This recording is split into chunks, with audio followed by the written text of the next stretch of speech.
진짜 우리가 자아성찰을 하지 않는 이상 우리 중고차 시장 망합니다.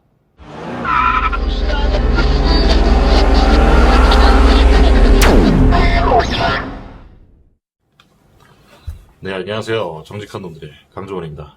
중고차 구매 요령을 촬영을 한번 해볼까 합니다. 근데 제가 현직 중고차 딜러 일을 한 지가 한 7, 8년 정도 됐는데 중고차 구매 요령이라는 게 있을까라고 생각을 해요.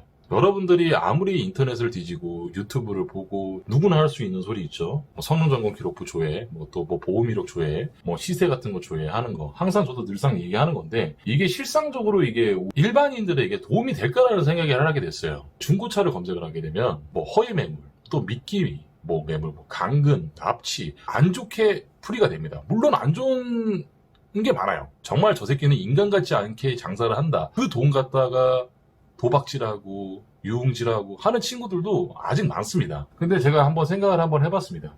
내가 평소에 차를 좋아하지도 않아. 이동 목적 수단을 위해서 중고차를 검색을 했는데 파워링크는 다 범죄 집단밖에 없어요. 벤츠 17년식을 1,000만 원에 판다, 2,000만 원에 판다. 값이 너무 싸, 너무 좋고. 근데 이게 전화를 해보니까 손흥민이 70m 드리블 하는 것처럼 굉장한 현란한 말발로 그냥 사람이 현혹시키는 거. 그런 생각을 하게 됐어요. 이게 처음부터 중고차 구매 요령이라는 게 이게 될 수가 있나라는 생각을 하게 된 거예요. 제가 봐도 듣도 보지도 못한 구라로 사람들을 현혹시키고 기름이 2통이 들어가고 아무튼 말도 안 되는 소리를 굉장히 많이 합니다. 계속 중고차 구매 요령을 생각했는데 없어요. 중고차 구매 요령이라는 게. 이 수많은 범죄 집단에서 어떻게 이게 정상적인 거고 이게 어떻게 참담한 현실입니다. 젊은 친구들 같은 경우에는 중고차라고 한다고 하면 돈을 굉장히 많이 벌 줄 알아요. 전 딜러라고 수식어 붙는 것도 쪽팔립니다. 이게 그냥 사기꾼이지. 그리고 차에 대한 내용에 대해서 전혀 숙지되어 있는 내용이 없으면 딜러의 말만 의존할 수밖에 없는 게 현재 시장이에요.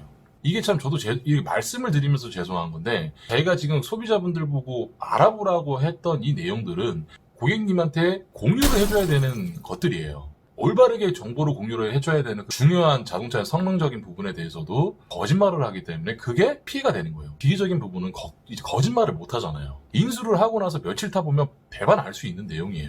돌다리도 들겨보지 않으면 이 딜러라는 사람들 수준이 그렇게 높지 않기 때문에 그러니까 납치도 되고 이렇게 되겠죠. 아니 그러면 중고차를 어떻게 접근을 해야 되냐, 대체 영상의 의도가 뭐냐 이렇게 여쭤보시는 분들도 있으실 건데 너무 답답해서 그렇습니다. 일반 고객분들이 보는 게 아니라 딜러분들이 좀 많이 봤으면 좋겠어요. 먼지 털어서 안 나오는 사람은 없겠지만 당신들이 이 업을 하며 가족분들과 같이 밥도 먹고 옷도 사 입고 하잖아요. 그럼 우리 스스로가 더 깨끗해져야 된다고 생각을 해요. 쉽게 마음 편하게 접근할 수 있는 공간을 만들어야 된다는 겁니다. 서로 좋게 웃으면서 거래하고 사후 처리해드리고 얼마나 좋습니까? 그죠? 언제까지나 소비자 수준이 당신들 발 밑에 있다고 생각을 하면 안 돼요. 그러면 우리 이미지만 더 안 좋아질 뿐이에요. 사람을 남기는 장사를 해야지 이윤권만 쫓다가 보면 당신은 그냥 다시 제자리예요. 손모가지를 걸고 말씀드릴게요. 단타 치고 빠진다? 당신의 인생이 단타 치다가 절벽 가는 겁니다. 예. 제발 좀 이렇게만 안 해줬으면 좋겠다라는 거를 하나 말씀을 드릴게요. 일단은 우리나라 사람들 같은 경우에는 성격이 무진장 급합니다. 내가 뭘 해야 된다. 그럼 오늘 안에 끝내야 된다라는 생각을 갖고 있으신 분들이 있어요. 정말 미련한 짓입니다. 중고차를 산다. 그러면 바로 매장을 가요. 아무런 정보 없이 시세를 모르고 그냥 덜컥 산다. 그러면 일면식도 없는 딜러한테 돈 200만 원, 돈 300만 원 그냥 주는 거랑 마찬가지라 생각을 하면 됩니다. 어떻게 보면 이제 딜러의 능력에 따라 차를 갖고 오고 마진 구간이 다르기 때문에 일단 무작정 가서 사지는 않으셨으면 좋겠어요. 그게 제일 당부드리고 싶은 말이에요. 한 가지 더는 성능 점검 기록부라든지 보험 이력 조회 누구나 할 수 있는 거잖아요. 아무런 딜러들한테나 자꾸서는 무조건 강하게 말씀하십시오. 좀 보여달라고. 그래야지 자기가 사고자 하는 차량에 대해서 정확한 정보라든지 이런 걸 얻고선 진행을 하는 거니까 그나마 좀 안전하긴 하겠죠. 자, 세 번째.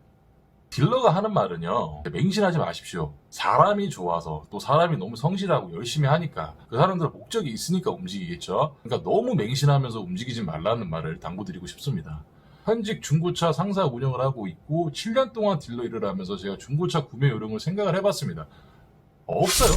그러니까 조심을 해야 되지. 이 시장 전체가 바뀌질 않으면 중고차는 구매 요령 따위는 없습니다. 차라리 이것저것 신경 쓰고 싶은 생각 없고 나는 진짜로 그냥 너무 짜증이 난다. 신차 사시는 게 정신적인 건강에도 이롭고요. 제가 이렇게 말씀하면서도 제 살 파먹는 것도 맞아요. 하지만 바뀌어야 됩니다. 바뀌어야지 제가 더 롱런할 수가 있고 하루에도 몇 번씩 경찰이 오는지 몰라요. 가끔씩 한번 생각을 해요. 내 일터에 경찰이 저렇게 오는 이유가 뭘까? 무슨 여기가 무슨 뭐 갱스터 집단도 아니고 하루에도 한 3번씩 4번씩 와요. 언쟁이 하루도 끊일 날이 없어요. 언젠가는 좀 바뀌어야 된다고 생각을 합니다. 더욱더 엄중하게 처벌을 해서 아예 뿌리를 뽑아야 됩니다. 자격증이라든지 이런 거를 좀 공부를 해서 자기가 파는 차가 현대차인지 기아차인지 타이어가 빵꾸 하나서 체크등이 뜨는 건지 엔진 경고등이 들어왔을 때 어떤 게 들어왔는지는 알고 팔아야 될 거 아니겠습니까? 아무런 지식 없는 친구들 데리고 와가지고 그냥 무조건 돈 벌어 이건 아니라고 봅니다. 이건 진짜 우리가 자아성찰하지 않는 이상 우리 중고차 시장 망합니다. 네. 어디까지나 제 한풀이다 보니 그냥 뭐 편집이 어떻게 될지 모르겠지만 조금이라도 좀 도움이 되셨으면 그냥 좀 뭐 구독하기 한번 눌러주시면 정말 감사하겠습니다. 이제 고객님들과 함께 좋은 차량을 만들어서 보내드리는 정직한 놈들이 될 거고요. 신년 새해 복 많이 받으시고 항상 건강하시고 건강이 재산입니다. 감사합니다.